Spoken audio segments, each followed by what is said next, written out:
നമസ്കാരം. ഗാസയിലെ യുദ്ധത്തിൽ പങ്കെടുത്ത ഇസ്രായേൽ സൈനികർക്ക് കടുത്ത മാനസിക പ്രശ്നങ്ങൾ നേരിടുന്നതായി ഇസ്രായേൽ പ്രതിരോധ മന്ത്രാലയം പറഞ്ഞു. 2023 ഒക്ടോബർ 7-ന് ശേഷം 62,000-ഓളം മാനസിക പ്രശ്ന കേസുകൾ ചികിത്സിച്ചുവെന്നും ഈ കണക്ക് നിലവിൽ 85,000-ആയി ഉയർന്നതായും തന്നെ മന്ത്രാലയത്തിന്റെ പുനരധിവാസ വകുപ്പിന്റെ ഡെപ്യൂട്ടി മേധാവി തമർ ഷിമോണി അറിയിക്കുകയും ചെയ്തിട്ടുണ്ടായിരുന്നു.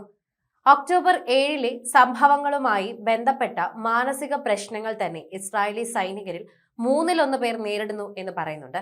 ഒരൊറ്റ തെറാപ്പിസ്റ്റ് ഇപ്പോൾ 750 രോഗികളെ വരെ കൈകാര്യം ചെയ്യാൻ നിർബന്ധിതയാവുന്നുവെന്നും ചില പ്രദേശങ്ങളിൽ അതിലും കൂടുതലാണെന്നും ഷാമോണി പറയുകയും ചെയ്തു. ഇത് പരിചരണ ആവശ്യമുള്ള എല്ലാവരെയും വേഗത്തിൽ ബന്ധപ്പെടൽ ബുദ്ധിമുട്ടിലാഴ്ത്തുന്നുവെന്നും പറയുന്നുണ്ട്. കഴിഞ്ഞ നവംബറിൽ യദിയോത്ത് അഹ്നോത്ത് എന്ന പത്രം ഇസ്രായേൽ വ്യാപകമായി തന്നെ മാനസിക പ്രതിസന്ധിയെക്കുറിച്ചും അതുപോലെ തന്നെ ഇസ്രായേൽ മാനസിക പ്രതിസന്ധി റിപ്പോർട്ട് ചെയ്തിരുന്നു.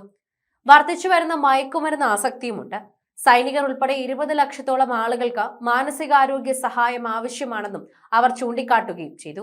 സൈന്യത്തിനുള്ളിൽ ആത്മഹത്യകൾ വർദ്ധിച്ചതായി നിരവധി ഇസ്രായേൽ മാധ്യമങ്ങളും റിപ്പോർട്ടുകൾ ചെയ്തിട്ടുണ്ടായിരുന്നു. 18 മാസത്തിനിടെ 279 സൈനികരാണ് ആത്മഹത്യാ ശ്രമങ്ങൾ നടത്തിയത്. ഇതിൽ 36 പേർ മരിക്കുകയും ചെയ്തു. ഇസ്രായേലിന്റെ ഗാസയിൽ വംശഹത്യാപരമായ യുദ്ധം അവസാനിപ്പിക്കുന്നത് അമേരിക്കയുടെ നേതൃത്വത്തിൽ തന്നെ തയ്യാറാക്കിയ സമാധാന കരാറിന്റെ 2ാം ഘട്ടത്തിലേക്ക് കടക്കാനൊരുങ്ങി ഇസ്രായേലും ഹമാസും എത്തുകയായിരുന്നു.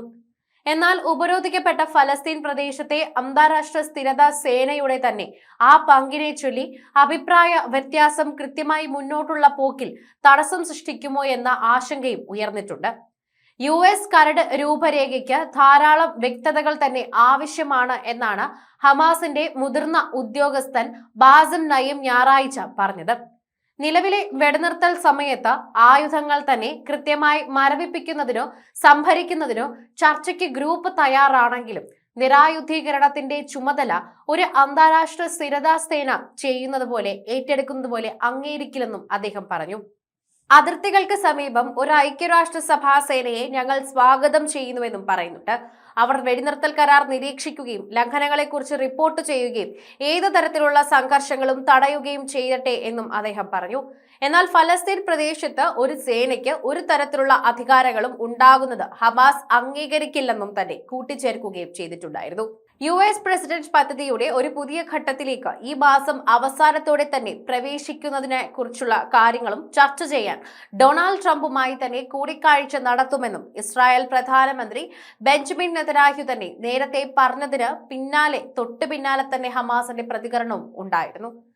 ഗസയിലെ ഹമാസ് ഭരണം അവസാനിപ്പിക്കുക എന്നതും അതുപോലെ തന്നെ പ്രദേശത്തെ നിരായുധീകരിക്കാൻ ആഹ്വാനം ചെയ്യുക എന്നതും പദ്ധതിയിലുള്ള ഉത്തരവാദിത്വം ഹമാസ് നിറവേറ്റുമെന്നതും ഉറപ്പാക്കുക എന്നിവയായിരിക്കും ശരിക്കും പറഞ്ഞാൽ കൂടിക്കാഴ്ചയിലെ തന്നെ പ്രധാന വിഷയമെന്നും അദ്ദേഹം പറയുകയും ചെയ്തിട്ടുണ്ടായിരുന്നു. നമുക്കൊരു 2ാം ഘട്ടമുണ്ടെന്നും അത് ഹമാസിന്റെ നിരായുധീകരണവും അതുപോലെ തന്നെ ഗാസയുടെ സൈനികവൽക്കരണവും ഇല്ലാതാക്കലുമാണ് എന്ന് എടുത്തു പറയുകയാണ് ഉണ്ടാവുന്നത്. സന്ദർശകനായ ജർമ്മൻ ചാൻസലർ ഫ്രീഡ്രിക് മെർസുമായി നടത്തിയ വാർത്താ സമ്മേളനത്തിലാണ് നെതന്യാഹു പറഞ്ഞത്.